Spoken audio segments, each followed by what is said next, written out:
Hey guys, welcome back to my channel. If you're new here, what's up? How's it going? And if you're coming back, what's up? How's it going? It's good to see you again. See what happens when you subscribe. You get an extra greeting at the beginning of every single video. All right, I did it. Now you guys can shut the hell up. I have a question. What would you do if you were watching Donald Trump on Fox News in 2011, and then you heard the voice of God in your ear say, he's gonna be president one day? Would you A, seek medical attention, B, look around the room to see if it was your drunk uncle saying a bunch of nonsense again, C, write an insane book about it which ultimately gets adapted into one of the worst movies of all time, or D, do the stanky leg?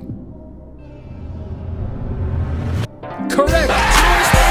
Any sane person would do the stanky leg. But unfortunately for us, that whole God whispering to somebody about Donald Trump actually happened. And that guy wrote an insane book about it, which was ultimately adapted into one of the worst movies I've ever seen in my life. And not to be like, stay until the end of the video, but like, you should probably stay to the end of the video because the final 20 minutes of this movie, I've never seen anything like it, and it's truly insane. Now, I've watched a lot of quote-unquote bad movies in my decade on YouTube, and it's no surprise that a large portion of those bad movies just so happen to be Christian movies, because I have yet to watch one Christian movie that is even remotely normal. I swear to God, every Christian movie I watch is even more ridiculous than the last. Whether it's a Christian anti-masker movie, a movie sponsored by Christian Mingle, or a Christian ripoff of Saw, Christian movies are always terrible because there's nothing sincere about them. They don't want to tell an interesting story or do anything creative with their cinematography. At the end of the day, Christian movies feel like they're just trying to like convert you or confirm an already held set of beliefs. The only Christian movie I like is The Dark Knight. Oh, good for you! Christian Bale. I wish I could have Christian bailed on this Christian movie. But I will give my obligatory disclaimer right now. If you're a Christian, fuck yeah, dude. That's so sick. I always get comments on videos like these that are like, why do you always have to make fun of Christianity, Kurt? You just lost a subscriber. Which I've personally never understood because I thought Christians were supposed to be accepting of everybody. If you're a Christian, you cannot unsubscribe from anybody. But also, it's not like I wake up every day like, oh man, I can't wait to make fun of another Christian movie. I'd love to stop making videos like this. But here's the thing.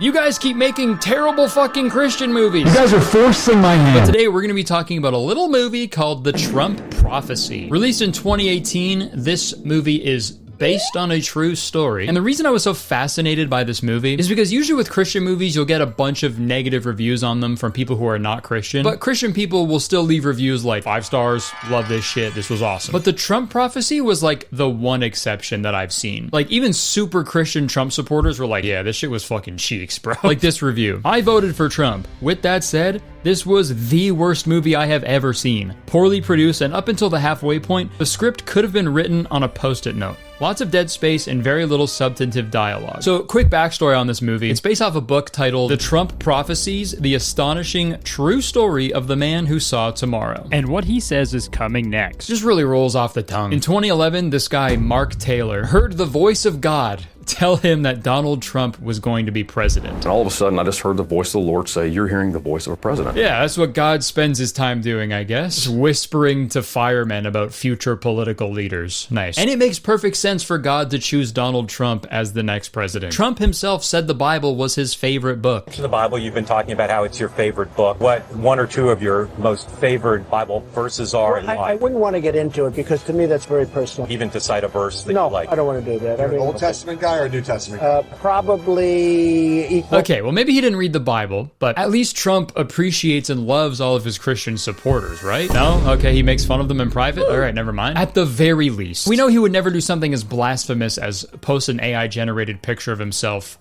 portrayed as the Pope and Jesus. Right?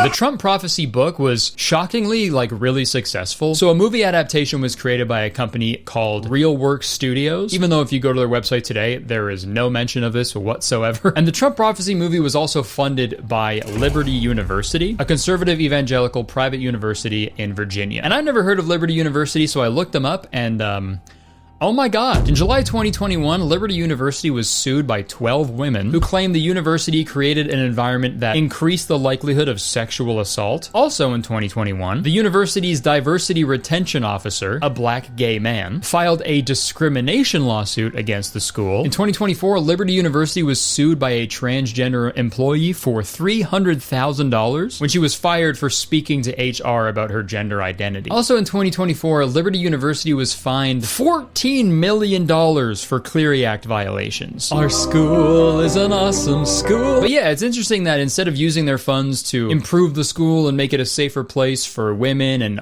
other marginalized groups, they instead decided to spend $2 million on a shitty movie about how awesome Trump is. Honestly, pretty indicative of the current administration when you think about it. Hey, we can't afford like anything right now. Can you help us? Absolutely. I am prepared to give $4 billion Oh my god, thank you so much. That will really help. to Israel. Without further ado, let's watch The Trump Prophecy. The movie starts with a bunch of firefighters putting out a fire, as they do. They first find a little girl and carry her outside to safety. It's gonna be all right. My baby brother! He's still inside! Okay, I know this is a little nitpicky right off the bat, but like, she couldn't have said that a little bit earlier? My baby brother! Still inside! Why'd you wait until you're fully outside, safe in the ambulance to be like, okay, now you can save my little brother? So the firemen run back inside the house, and they find the little brother and carry him outside. Found the boy. Not responsive.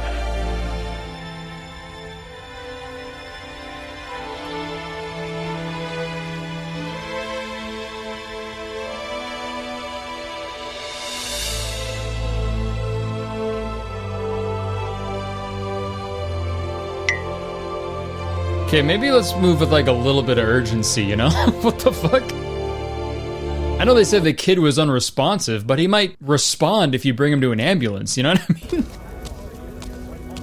Oh my god, you got him. Give him to me so I can check his vitals. He's unresponsive. Sir, I can see his chest moving. Just give him to me. I'm so sad this little boy just died. Give me the kid. What the fuck is wrong with you? No, I actually think I'm gonna be okay. Oh my god. This job never gets any easier. No, really, I think I'm gonna be alright. Okay, so I didn't actually figure this out until they spoke it out loud in the scene after this one, but unfortunately, the little boy doesn't make it, which is super sad, but I do blame his sister. The firemen make it back to the station, and they're all really broken up about the little boy, obviously. Today of all days, why'd it have to be a kid? What do you mean, today of all days, dude? I think any day would be bad for a kid to die in a fire. What the fuck are you talking about? Today of all days, why'd it have to be a kid? That little boy could have died yesterday, and I would have been fine. But today? Now how am I supposed to enjoy the new episode of Too Hot to Handle? This is also when we meet the main character of the movie and author of the book, Mark Taylor. He's actually played by a teacher from Liberty University. He's the brave fireman who slowly carried the little boy out of the fire. Mark is understandably having a pretty rough time after that house fire. He's having reoccurring nightmares about that night, but in his nightmares, it isn't just about the house fire. There's also a super scary demon. And yeah, I think that explains why he was walking so slowly out of the house, you know? If I saw a fucking demon in a house fire, I'd be pretty fucking traumatized too. Do not go in there. There's a fucking demon. We then cut to Mark's house, and this is when we meet his wife, Mary Jo. I don't know why her name is Mary Jo when she married Mark, but that's none of my business. But you know what is my business? The sponsor of today's video, Whatnot. I'm giving away $1,000 in Whatnot credit. But first, let me explain what Whatnot is all about. Whatnot is a #1 live stream shopping app where you can score trading cards, vintage clothing, video games, and so much more in real time. Let me show you how it works. All you have to do is go to a category you're interested in. For me, it would be Pokemon cards. Tap a stream that catches your eye, and you can instantly start making live purchases. Most streamers do frequent giveaways that you can enter. You can engage in the community via the live chat, and when you see something you want to bid on, all you have to do is simply swipe to bid, and hey, look at that. I won the auction. It's that easy. And with more than 100 categories, Whatnot is something for everyone. And now is the perfect time to sign up for Whatnot, because if you sign up with my link or scan the QR code on screen, you'll get $15 off your first purchase anywhere on the app. That means if you're to buy this $8 Phantasmal Flames pack, with your $15 credit, dude, that's a free pack. And you'll still have $7 credit left over. Speaking of Phantasmal, I just pulled the Charizard during a charity stream on Whatnot. It was crazy. Plus, if you follow me on Whatnot, you will automatically be entered to win $1,000 in Whatnot credit. Dude, that could get you a brand new PS5 and a pair of Apple AirPods Max. So click the link in my description or scan the QR code on screen. Sign up for Whatnot today. Thank you so much to Whatnot for sponsoring this video. Back to me. Hello, welcome back. So Mark is talking about possibly retiring because he's been a firefighter for nearly 20 years, but he's conflicted because he could stay longer and get a better pension. 25 would give us a bigger pension. We then get introduced to the B plot of this movie, which much like the A plot is pointless and doesn't go anywhere at all. But I guess Mark's dad died a few years ago and he left him his old fishing boat, so Mark is cleaning it up throughout the movie because he wants to sell it. I was thinking I might clean up the bass boat. And in the scene when he's sitting on his dad's old fishing boat. He has a flashback to when he was fishing with his dad. Again, this has nothing to do with anything, but I'm pointing this out because there's a really funny shot in the flashback where the director like clearly told this kid to like, you know, close his eyes and look relaxed and happy on his boat with his dad. But dude, whoever's driving the boat, for whatever reason, is just fucking gunning it. So the kid is like shaking around like fucking crazy. It made me laugh really hard when I was watching this movie. Like even the cameraman is like, slow down! This boat ride is so relaxing. I'm going to sleep now. And oh yeah, there's also a fucking really weird shot in this scene. Mark's fucking farting around on the boat, not even cleaning it like he said he would. And then there's like this horror movie shot of someone like watching Mark from his basement. And if you're wondering what that is, I'll tell you because I've seen the movie already. I don't fucking know. I don't know. This is the only shot like this in the entire movie, and they never explain it. If I know anything about Christian movies, the evil villain is always the fucking devil. And color grading. Christians evidently fucking hate that as well. But while Mark is looking through a tackle box, he gets tackled.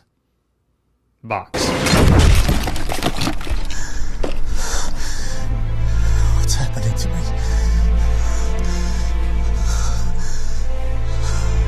I'll have what he's having. Until recently, nobody knew what PTSD was. Okay, never mind, it's PTSD. Never mind, I don't want that. Also, sorry, real quick. Until recently, nobody knew what PTSD was. I guess the official term was coined in the 80s, but like, I feel like we've been aware that people could be traumatized for like a really long time, right? What an odd thing for a doctor to say. I don't know, when veterans came in and told me that they were traumatized from war, I would just give them a Charlie horse and call them a pussy. Anyways, you hear about autism? It's brand new. Mark is prescribed some medication for his PTSD. Let's just try some medication at first. He then heads over to the fire station to let his boss know that he is going to take his 4 months of saved vacation days all in a row, and by the end of his vacation, he'll decide if he's going to retire or not. You're thinking of retiring? And during Mark's PTSD vacation, Mark keeps waking up in the middle of the night because he's having these crazy nightmares. He was just a little boy. Why would God allow that to happen? Yeah, great question, honestly. Why would God be okay with killing an innocent little boy? I have the answer. Any real Christian would know that that was actually the 11th commandment. Thou shalt let God charbroil a kid from time to time. Mark wakes up from his 4th nightmare in a row, and if I was him, I'd be super worried because the pills he's taking clearly are not working. I'm not taking those pills. Okay, well that explains it, man. I feel like maybe you should. I know taking medication can be scary at first, right? But like, I feel like you should still try it at least, right? Somebody help me, I can't swim! Here, grab this lifesaver! Yeah, throw me a lifesaver, that'll help.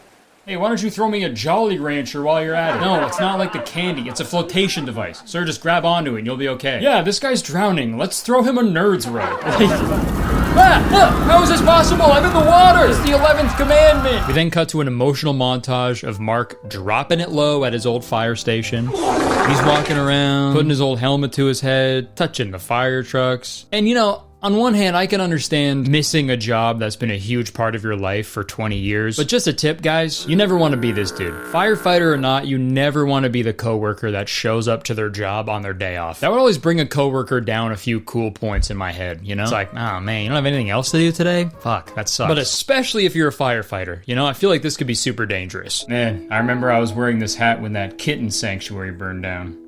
It's the best day of my life. Oh, how I missed that sound. Now here come my old co-workers to slide down the pole and save the day. Oh, is that Mark? He doesn't even work here. What's Mark doing? Day of all days. Why did Mark have to be here? I remember the first time I drove one of these things. Mark, get out of the way. Man, I'm gonna cherish these memories for the rest of my long and storied life. We cut back to Mark taking the fireman pictures off of his wall, and then we finally get the conversation that is in every single Christian movie ever made. Have you prayed about it? Not sure I know how. Every Christian movie has a character say that for some reason. I haven't prayed in so long. Not sure I remember how. Dude, I've never prayed in my fucking life and I know how to do it, man. Please, God, tell your followers to make better movies. So easy. I don't know why they always say that in Christian movies, dude. I was in the process of making a video about a different Christian movie called I Believe. It's pretty fucking crazy. There's a scene in that movie where a war veteran is praying to God and his fucking leg grows back. It's wild. You gotta watch it. My leg, it grew back. But they say this line in that movie too. Why don't Christians know how to pray, ever? Is there some sort of intricate pagan ritual you have to do to fucking talk to God? You gotta perform the fucking black sacrament every time you want to pray. But Mark finishes his PTSD vacation and he decides that he wants to retire. I'm hanging it up. And while he's cleaning out his little fireman cubby, one of his friends confronts him. Why didn't you tell me, man? The boys and I could have threw you a party or something. I appreciate it. I just don't like a buzz. Can't argue with that. I just don't like a buzz. You just don't like a buzz. I just don't like a buzz. You don't like a buzz. I'm totally and completely burned out. But Mark, if you're burnt out, why not just pray about it? It's been a long time since I prayed. Kind of forgot how. Right, of course, sorry, forgot. How does it feel? I just don't like the buzz. But now we get a montage of Mark finally enjoying his life. He's playing frisbee with his wife, drinking coffee with his wife, riding Ferris wheel with wife. I'm honestly really impressed, guys. We are now 30 minutes into a film called The Trump Prophecy, with no mention of Donald Trump or a prophecy. But if you thought Mark's nightmares were over, you're dreaming. Mark can chill with his wife all fucking day. It doesn't matter. It's nightmare time.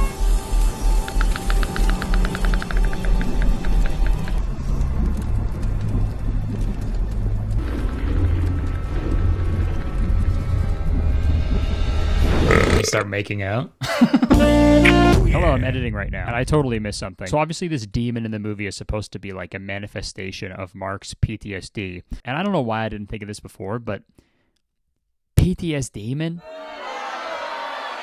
I mean, it's right there. I just want to apologize for not thinking of that until after I was done filming. And I want to assure you guys that going forward, I'm going to try to do better. So, sorry. Back to the video. Mark then decides to go see a different doctor for a second opinion, even though he didn't fucking listen to the first doctor. I'm not taking those pills. And also, while we're on the topic of Mark going to two separate doctors, I read an article about this movie that brought up like a really good point. The Trump Prophecy is an accidental advertisement for a quasi-socialist utopia, as it shows American public sector workers like Mark Taylor being very wealthy and having easy and heavily encouraged access to healthcare by the time they retire. If this was real life and this guy was actually experiencing PTSD, they'd charge him his entire fucking pension for the prescription, so he'd have to go back to work in order to pay for it and get even more PTSD, you know? And it's so frustrating that this pro-Trump movie, even though they haven't mentioned Trump at all yet, and it's now been 39 minutes, but it's crazy that this pro-Trump movie is highlighting the importance of mental health and just healthcare in general, and yet Donald Trump's 2027 budget features a $576 million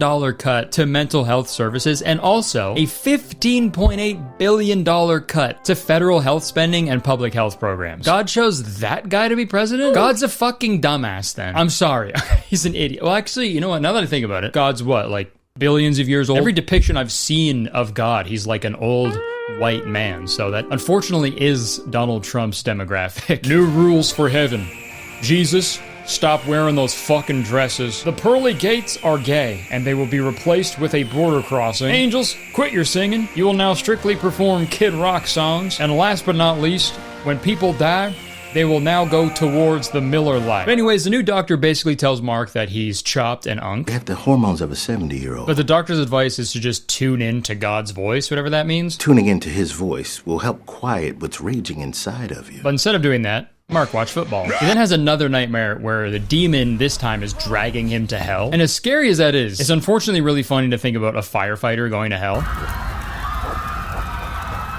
Well, time to get to work. And finally, 45 minutes into the movie, we finally have our first Trump reference. And it's a very odd way to introduce him to the story. Mark falls asleep while watching Donald Trump on Fox News, but in this dream, Mark's chair is set on fire and he's engulfed in flames. Most level-headed people would interpret this as a bad dream, right? Like a bad omen. Not our buddy Mark. God said, you're hearing the voice of President Trump.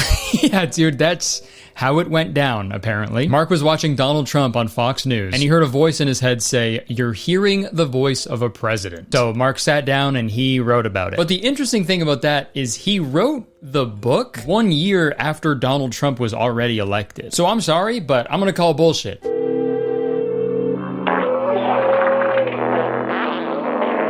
Oh, sure, you had a message from God, but didn't care to write the book until after he was president? You could have done that about anything, man. Speaking of, you guys can now buy my brand new book. I knew the Knicks were going to win the 2026 NBA championship years ago. I just didn't want to tell anybody until right now. And also, if God is the type of dude to let some innocent little boy die in a house fire, but somehow find the time to be like, "Hey man, just a heads up, I'm gonna make sure that reality TV star / failed businessman becomes the president of the United States." Hey man, I don't know if you should be praying to a God like that. But let's see what else he writes down. For as Benjamin Netanyahu is to Israel, so shall this man be to the United States of America. Hey, buddy, that's an insane thing to write down in a notebook. Please, oh please, let this man become a war criminal. So yeah, this was the pro-Israel, pro-Netanyahu message that God relayed to Mark. God must have whispered to the fucking Nelk boys too. Damn, this movie's so fucking stupid, man. Also, the craziest thing is when Mark is done writing this in his journal, he's like visibly disturbed. It's like, yeah, bro, I'd be pretty freaked out too if I wrote that down, man. Like, get some help, bro. You're losing your mind. But instead of keeping his insane journal entries to himself like a normal person, Mark shows his doctor, and he's understandably a little confused. This is intriguing, but I get the impression that God is doing something. Nice. Real insightful. Call me crazy, but I think God is doing something. Wow. Mark is then referred to a third doctor named Dr. Don Colbert, who is actually a pretty popular doctor in real life who looks very normal. But he basically just tells Mark to drink a bunch of water. Wants me to drink a boatload of filtered water. They honestly paint this doctor out to look like a fucking idiot in this movie, which is frustrating because would an idiot publish a cookbook called What Would Jesus Eat? They would? Okay, never mind. Also, when I looked up this normal-looking doctor, I found out that the FTC issued Dr. Don Colbert a warning letter in 2020 for unlawfully advertising products on his website that would prevent COVID-19. Just full-on lying and preying on people's fears to make money. The Christian way. Back to the movie, we get a 3-year time jump to 2015 when Donald Trump officially announced his candidacy. So now Mark is freaking out. He's like, I fucking predicted this shit. So he shows his new doctor his original journal entry from 2011. And like, the thing I'm really confused about is Mark was having these like vivid visions of him catching fire, a demon like crawling around on his ceiling, and also that same demon trying to literally drag him to hell. And then when he hears a message saying Trump is gonna be president, he automatically assumes that's a message from God? My man, I hate to break it to you, I think the fucking devil was talking to you, bro. You know what I mean? Like, it's so insane to be haunted by a fiery goblin every single night and be like, yep, that's God. But anyways, the normal looking doctor decides to show his wife Mark's journal because in real life, Don's wife, Mary Colbert, is a religious author slash influencer, and he specifically decides to show her because she has a keen sense for interpreting things like this. So she reads an excerpt from Mark's religious psychosis journal, and she cannot believe it. The Spirit of God says, I have chosen this man, Donald Trump, for such a time as this. For as Benjamin Netanyahu is to Israel, so shall this man be to the United States of America. I'll call your name and turn from my old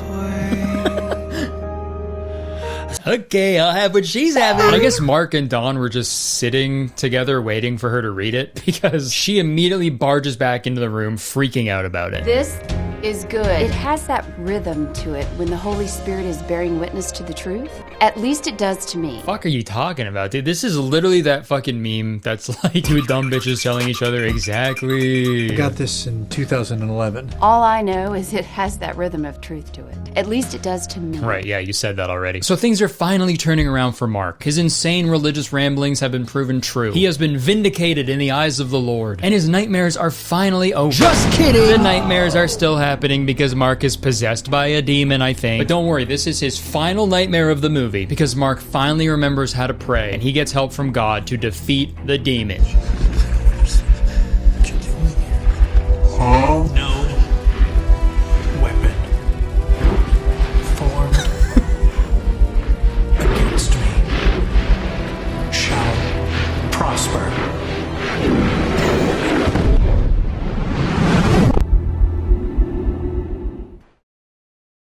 This is so fucking dumb.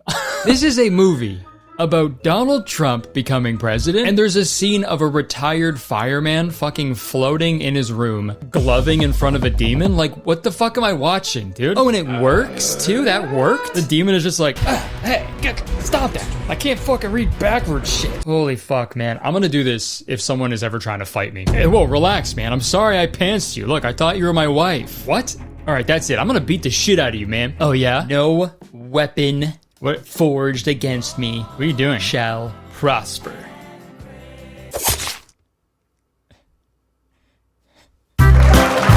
So now with the demon finally defeated, the movie can now focus entirely on the Antichrist Donald Trump. Hey, Mom. I'm at a conference. What's up? DJ. Okay. The last part of this movie isn't really about Mark anymore. He shows up here and there, but it's mostly about Mary, who's trying to like rally a bunch of people together to start a prayer chain over the phone. She calls a bunch of people asking them to pray for Trump. We need a special prayer for Donald Trump. And at this point of the movie, my eyebrows were literally in pain from how much furrowing I was doing. Like, this is what you're doing with your time? You don't want to start a prayer chain for people who are sick or in poverty? No, fuck all that. Let's all get together and pray for this billionaire sex pest. And we now cut back to Mark watching a Trump debate, and oh, he is mad. My bitch pose is nasty. But now we finally get to the main conflict of the movie, which is the general public not liking Trump.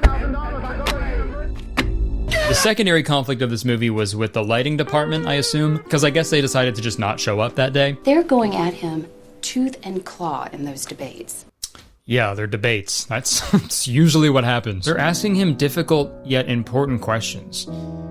That's mean. Okay, yeah, now there's this weird fucking scene where a bunch of people we've never seen before go outside and blow a Jewish horn called a shofar. I've never heard of a shofar before this video, but I guess it's a horn usually blown on Rosh Hashanah and at the end of Yom Kippur. It becomes a supernatural weapon. Okay, or it's a supernatural weapon, you know, either one's fine.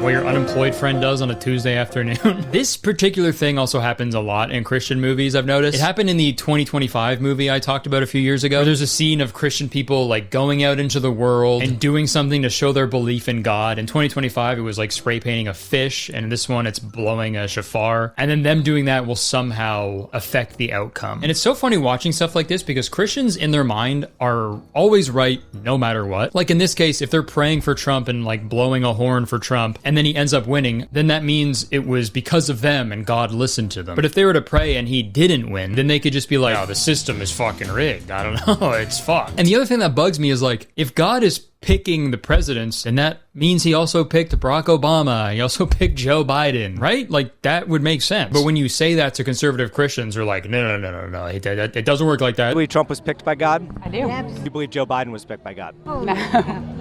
But anyways, let's get back to the movie. We're almost done. Thank God, thank you. All the characters wake up to find out that Trump won the election. Trump has made history, shocking the political experts. Mark! Donald Trump won the election. Yeah, it's all over the news. This dialogue is cracking me up, dude. Yeah. Of course the election results are all over the news, dude. It's the election results. It's a miracle.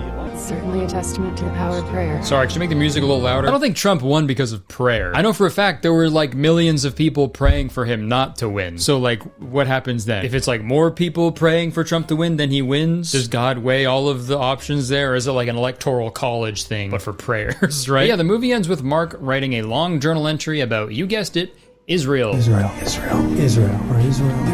just don't like the buzz. And guys, I know I said that this movie ends with this scene, but there's actually still 25 minutes left in the film. And this is what I was saying at the beginning of the video. There's first a 4-minute music video about war veterans, even though this movie had fucking nothing to do with that whatsoever. It was beautiful. That is the meta though. If you're making a Christian movie, you can make it just awful and shitty and fill it with as much propaganda as you want. But if you end it with a tribute to veterans, oh man, Christian Republicans will fucking eat it up, dude. It was beautiful. Which is interesting because I made the same point in my Jingle Smells video. But it's so crazy for these people to be like, we love Trump and we love veterans. When Trump literally just eliminated thousands of veteran affairs healthcare positions, causing 1.2 million veterans to lose their VA provider. Trump's cut to federal personnel caused 62,000 veterans to be pushed out of their jobs. There's also the time Trump said John McCain was only a war hero because he was captured. He's a war hero because he was captured. I like people that weren't captured, okay? I hate to tell you. And there's also that time where he said the really nice thing about soldiers getting a Medal of Honor. Everyone gets the Congressional Medal of Honor. That soldiers, they're either in very bad shape because they've been hit so many times by bullets or they're dead. He also fucking made up an injury to dodge service in Vietnam. But yeah, for sure, dude. This guy fucking loves America. that guy loves veterans. But the craziest shit is yet to happen, dude. After that 4-minute music video about veterans, the final 21 minutes of this movie are interview clips of a bunch of people spewing out Christian nationalist talking points and just going on and on about how they love Donald Trump and how they love Israel. Believers have got to get their act together if they want to preserve their way of life. Everybody talks about who's the commander-in-chief. Commander-in-chief is still the man upstairs. The salvation for America is the collection of believers. We want God to hear from heaven, to forgive our sin and heal our land. There's a checklist that we're supposed to follow. When I look at making America great again, it's kind of like taking some of the good things that America was in recent decades and bringing them back to the top. All rights come from God and are not created by government. If you want to be on the right side of history, you want to be on God's side. And America's role in the world is literally the guardian of a free order. The rest of the world's wealth and the rest of the world's prosperity is dependent upon the United States. These socialist countries in Europe, for example, have cut their militaries to the point that they barely have a constabulary force because they wanted to put all that money into social programs. The United States has a covenant relationship with God. And if God is for Israel, then I want to be for Israel. God said, if you bless Israel, you're going to be blessed. The United States is really a beacon for the world, a city on the hill, so to speak. As long as we follow biblical attributes, America will be strong. And I looked a few of these people up and oh man, they got only the best. You got this guy named Lance Wallno, who publicly supported the most American day of all time, the insurrection on January 6th. This guy David Barton, who contrary to what his title says in the documentary, is not an actual historian. In fact, he published a book voted the least credible history book in print. And then you've got this anti-abortion activist, Janet Porter, who founded the conservative Christian ministry Faith to Action, which was classified as a hate group in 2018. And last but not least, you've got the former chief of communications for Benjamin Netanyahu. Worst job to have ever, I think. Running PR for the leader of a country committing genocide. And I thought being a YouTuber was hard. But yeah, guys, that was the Trump prophecy. Just a deeply offensive film to every single person in the world. This film basically implies the only way to have a functioning society is for everybody to be Christian, and I think that is, like, deeply unsettling. Even the founding fathers, who these people spent the last 15 minutes of the movie glazing, they fucking fought for freedom of religion. These people fucking don't know what they're talking about. The only thing this movie accomplishes is it accurately depicts like what happens when someone doesn't listen to medical professionals and instead they just sit in front of their TV and watch fucking Fox News all day. How is it that our grandparents were always like, quit watching TV all day, you're gonna rot your brain. And now the only thing old people do all fucking day is just the whole network the way you cover it. And I had the displeasure of reading the book that this movie was based off of. And there are some parts that I'd love to talk about really quickly because I think the book was almost even more insane than the movie. At one point, Mark talks about how both his physical and mental health were deteriorating, which obviously I feel bad about. I have the utmost respect for firefighters, and I can't imagine how difficult it is to be a firefighter. Fox News was merely the ambient imagery that gave me something to stare at while I wasted away. Like, bro, that's so sad to read. And look at this part where he talks about when he went to go see his second doctor. How you're even talking to me right now, Dr. Van Loo continued, waving his arms in the air for emphasis, is beyond me. You should be in a hospital bed right now. In my 30 years of practice, I've never seen a thyroid this low. Ever. And I don't want to diagnose him because I'm not a medical professional, but low thyroid levels affect every part of your body, like especially your mental health. It's even possible for low thyroid function to cause hallucinations. So like that could have been a possibility as well. That makes more sense to me than a message from God telling him that Trump was going to be president. In the book, he also talks about the other messages he's received from God. And he's had a few, but this one in particular was so weird. He claims one night that the Holy Spirit whispered to him, Shekinah Kami? I had never heard Shekinah Kami. I took this information to my interpreter friend. He told me they were names, and then gave me a resource to look up their meaning. Shekinah as a name is African in origin, and it translates beautiful one. Kami is an Indian name, and it translates whose desires are fulfilled. I was no longer the man I was. I was being transformed into this new identity. I was no longer simply Mark Taylor. I was Shekinah Kami. I don't know if we should take this guy seriously. You know? He's talking like he just became a fucking Super Saiyan, dude. Mark is dead. I am Chiquita Comet! Another message Mark received from God was delivered to him by two birds fighting each other and like smashing up against his truck, thus staining it with a little bit of bird blood. And this is what he interpreted that as. Not 4 hours later, a cargo vehicle killed more than 80 people by driving into crowds who were celebrating Bastille Day in Nice, France. The Lord had showed me by the blood all over my truck that an attack was coming and that I should be in prayer for those who would be affected. He did not tell me where the attack would be or give me a prophetic word regarding the event on this occasion. This time, the only intervention he called me to was prayer. Yeah, I don't know if those two are connected, man. And if they were, God did a shitty job of telling you, man. He's an asshole. I need to warn someone about this terrorist attack that I am causing. Hey, I know. I'll make two birds fight each other on the other side of the world. That way I can warn somebody while also continuing to torment this fireman with PTSD. You know what they say?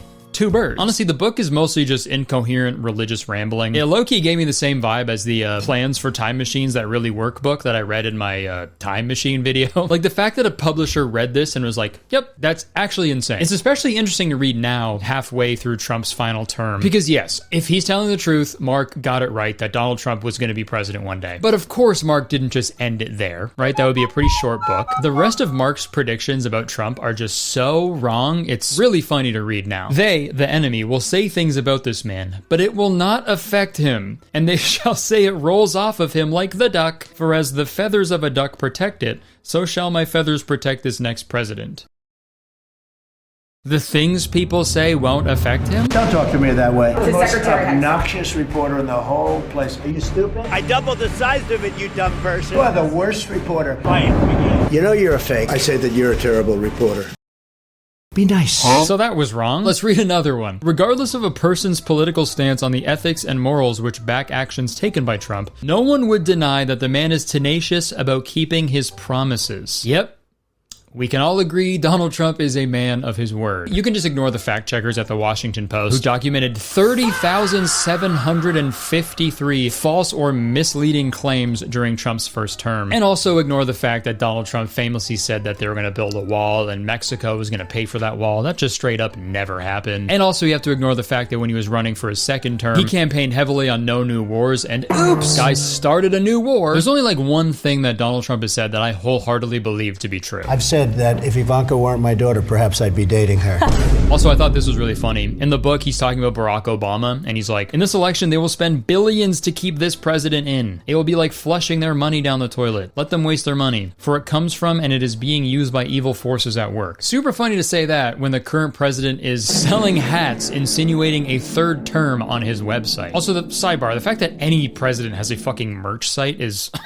so insane. America's so funny, man. And look, like, I want to feel bad for Mark because he clearly went through a really difficult time. And I also just naturally feel bad because he looks so much like me in real life. He could be my dad. He's the fucking Wario to my Mario, I think. But at the same time, it's kind of hard to feel bad for him when his book is filled with, like, hateful messaging disguised as a message from God. In Mark Taylor's prophetic word, he addresses the 2,000-mile border by calling it a gate flowing with demonic hate. According to this message, Trump will close its access and seal it. Once this has occurred, evil will be rooted out by both combined and separate efforts made by the American government and God's army. Like, Jesus Christ, man. A gate flowing with demonic hate? That's you. That's what you are, dude. It's so wild how people can, like, believe in the Bible, base their whole life off of it, and in the same fucking breath, directly contradict it. I think the real title of this book should have been Cognitive Dissonance for Dummies. The whole book tiptoes around Mark basically saying, look, we gotta kick everybody out of the country who isn't a straight Christian, and we gotta do it right now. It is time to perform spiritual triage. It's time for a role reversal. It's time for God's government to be setting the boundaries for what is and is not acceptable in our land. It's time for the remnant to emerge and begin to take ground and hold it. The Trump Prophecy is not only a bad movie, it's like really dangerous. It promotes and almost like romanticizes cult-like behavior, looking to this one man chosen by God to like lead you to a better life. That's a fucking cult, dude. And God, if you're listening, if you have YouTube in heaven, if you're gonna pick one guy to represent your whole religion, maybe pick a better dude. You pick the least Christian guy ever. Okay, so the Bible preaches love and respect and righteousness. This guy who mocks disabled people, brags about grabbing women by the pussy, and looking at underage girls at a beauty pageant is perfect. So in conclusion, I give the Trump Prophecy 0 out of 11 commandments. And I think it's only fitting to end this video with a Bible verse that I think is pretty pertinent to the Trump Prophecy. For the time will come when people will not put up with sound doctrine. Instead, to suit their own desires, they will gather around them a great number of teachers to say what their itching ears want to hear. Alright, thank you so much for watching the video. If you enjoyed it, please press the like button, because believe it or not, one like equals one demon that I will glove to death. And yeah, leave a comment, let me know what you thought about this movie. And don't forget to press the subscribe button, because as soon as you do, you become a valued citizen of Kurtistown. If you didn't know, Kurtistown is the best place to live in the world, and I'm the mayor. So you have to be nice to me, it's the law. Alright, that's it. I would stick around, but unfortunately I have to go drop it low at a fire station. See ya.